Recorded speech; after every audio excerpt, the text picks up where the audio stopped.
recorrida habitual previo al acto eleccionario, este proceso eleccionario que inicia el país,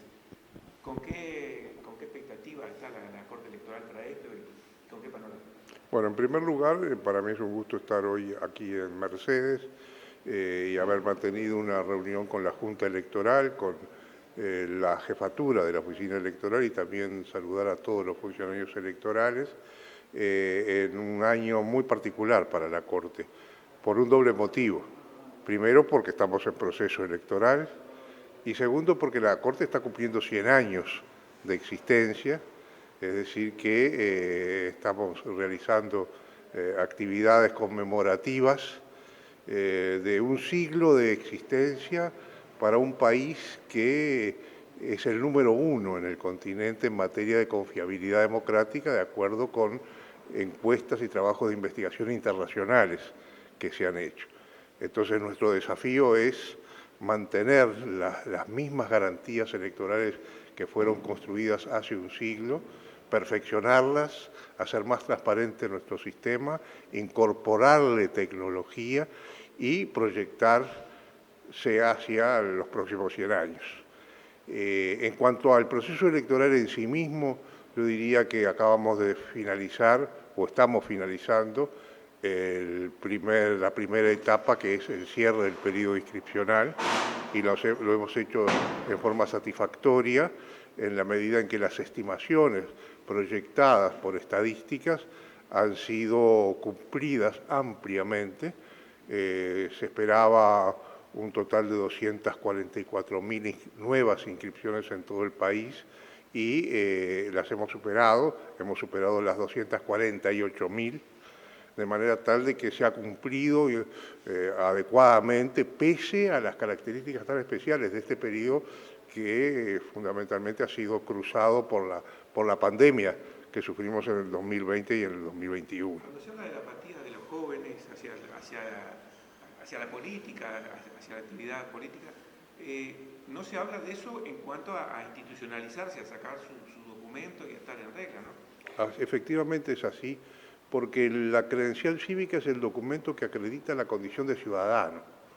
Y esa condición de ciudadano, por supuesto, habilita el ejercicio de los derechos cívicos, es decir, el sufragio en primer lugar, pero también, de acuerdo a la ley, son exigencias documentales para otro tipo de actividades, por ejemplo, a nivel universitario, también en materia de percepción de determinadas retribuciones. Se exige esa documentación fundamentalmente a nivel de la administración pública. Para ser funcionario público hay que acreditar su condición de ciudadano y para eso el documento es la credencial cívica. En fin, son condiciones que hoy son necesarias, como lo han sido a lo largo de todo este siglo y el siglo pasado, para el ejercicio pleno de una persona en su condición ciudadana en el Uruguay. En este proceso eleccionario, según tenemos entendido, hay una veintena de partidos que por lo menos estarían en condiciones de presentar listas de las internas. Sí, efectivamente, pero tienen que presentar todas, por lo menos 500 candidatos a nivel nacional para integrar el órgano deliberativo nacional. Si no completan ese número, no podrán participar en la elección. Y después de la elección, si es que presentan por lo menos esos 500 candidatos, tienen que obtener como mínimo 500 votos, porque si no, no es posible integrar el órgano deliberativo nacional, que es un órgano fundamental del partido, entre otras cosas, porque cumple la función de elegir el candidato a vicepresidente, que habrá de completar la fórmula de las candidaturas únicas de cada uno de los partidos. Es decir, que después del 30 de junio vamos a poder decir con certeza cuántos partidos van a participar efectivamente en la elección de octubre próximo. Digo esto porque hubo partidos en el año 2019 que no alcanzaron la nómina de 500 candidatos y hubo quienes no alcanzaron los 500 votos. ¿No es un número muy alto comparativamente con otros actos eleccionarios, con otros procesos eleccionarios? No, no es alto porque la legislación, en cierto modo, es bastante benévola en cuanto al número de adhesiones que se requieren para fundar un partido, que son 1.350 adhesiones nada más. En otros países, les puedo asegurar, las exigencias son mucho más altas en materia de criterios fundacionales, y por lo tanto, quien ha fundado un partido y ha presentado 1.350 adhesiones, por lo menos tendría que tener 500 candidatos. Siempre que se llega a estas instancias se habla del voto electrónico, de la necesidad de ayornarse a estos tiempos. ¿Cómo está Uruguay en ese proceso? El Uruguay es un país que tiene un perfil muy artesanal. En la materia es un voto manual,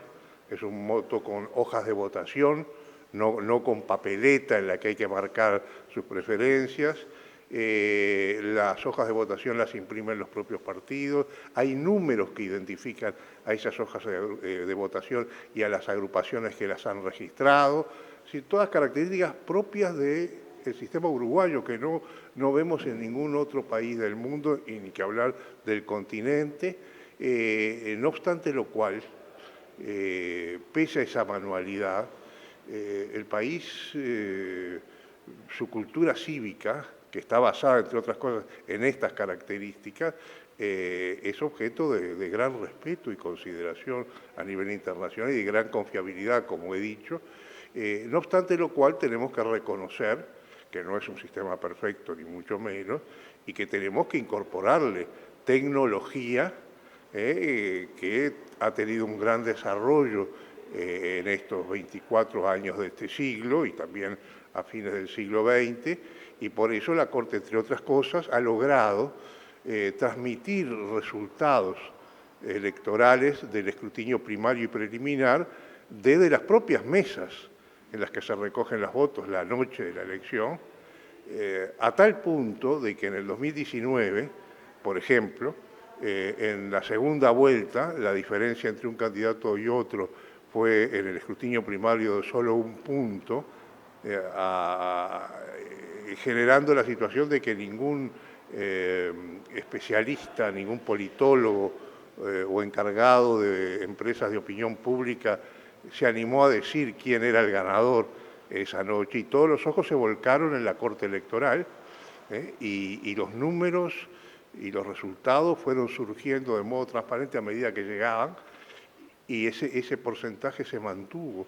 hasta el final esa noche, y los partidarios de uno y otro candidato se fueron a sus casas tranquilos, confiando que en los días siguientes, en el escrutinio departamental o definitivo, se iban a dilucidar, en definitiva, quién era el ganador. Es decir, hay una gran confianza y a su vez la tecnología permitió ya conocer resultados primarios la misma noche de la elección, cosa que era impensable años atrás. Así que tecnología estamos incorporando, lo seguiremos haciendo, y tenemos que estar muy atentos a ese tema, pero el voto electrónico no es necesario,